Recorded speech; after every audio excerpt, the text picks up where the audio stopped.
Was Miguel tonight? Early on, it didn't look like it was going to be an 8-inning outing, but, he got ambushed a couple times with some first-pitch fastballs, but he was really good after that. He got stronger as the game went on. He was trying to pull a Tillman Hyde from me after the 8th inning, but I was able to get him. A little bit of a push there, the 8th, but, he's kind of going hitter to hitter there. He was good. The split was... It's a pitch that's been there for him when he's been effective, and tonight was a good example. When you got that many left-handed hitters in the lineup, you have to have something like that to get them off of you a little bit.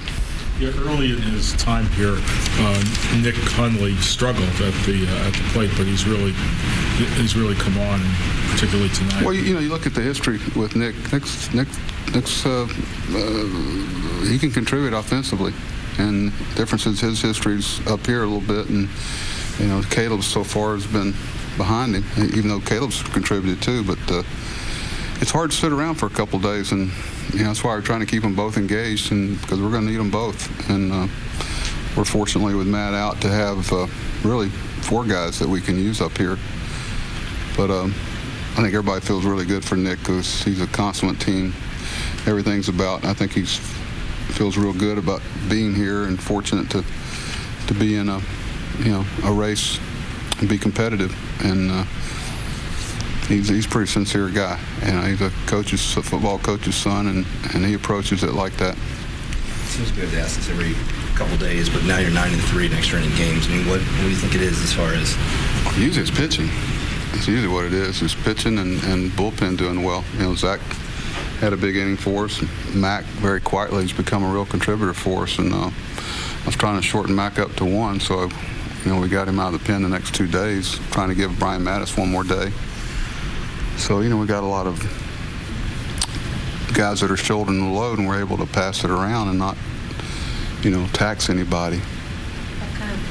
Piggybacking off what Dan said, you guys have won 4 extra inning games in a row, 5 of 6. I mean, is there something to be said for, I know a win's a win, but is there something to be said for winning those kind of games? Well, we'd like to, like I said before, sometimes we were that good. We'd do it before the extra innings, but, sometimes the other team's really good, too. Kuroda was really good, and, of course, Betance's having one of the best years of any reliever in baseball. So, you've got to match that type of pitching in order to have a chance, and we've been able to do that in some extra inning games. You've had positions before where you've had a catcher up there in the 8th or 9th inning or 10th inning, whatever, and if you've had Delman, you've pinch hit him. You obviously did not go that way, and it worked out for you today. What was the thought there? Was there any thought? It's a tie game. We're not behind, and Nick is engaged in the sequences versus the hitters, and all things have gone on the previous at-bats, and without trying to make somebody look bad, there's some tendencies with Warren that may not fit our pinch hitters. How's that? Buck, when the team's going well, you have an inning like the bottom of the 4th inning where... And we were fortunate there to push a couple across. We got a little help. Yeah. What happens to a guy like Kuroda in that situation? Everybody's got a hiccup inning. Miguel had a couple. And you just don't throw your glove out there in your hat and people just bow at your feet. This is a tough place. These are the best players in the world.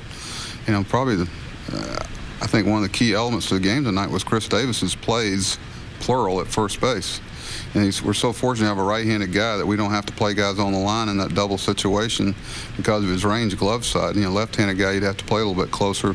The play he made on the bunt, he may be one of the few guys in baseball that can make that play and has the guts to make it. So the contributions he made tonight were as big as anybody on the field. 10 games over 500 for the first time this season. Impressed that you've gotten 10 games over this early?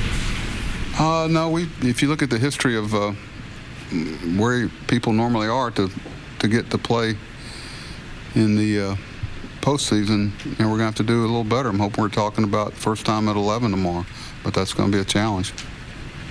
Look, I know Kuroda was wild in that inning, but with what happened in New York last time with Pierce and Kelly Johnson, both those guys got hit tonight. Was there anything with that tonight? No. Nothing left over from the slide and everything that the Yankees got angry about last time? What slide are you talking about? That was Pierce sliding into third. He went way off the bag, and the Yankees. I don't think the Yankees, did he get called out for that? I think he did, but I think they were mad. No, they called double play on that for being out of it? Yeah, I think so. No, they didn't. What else? Okay, thank you.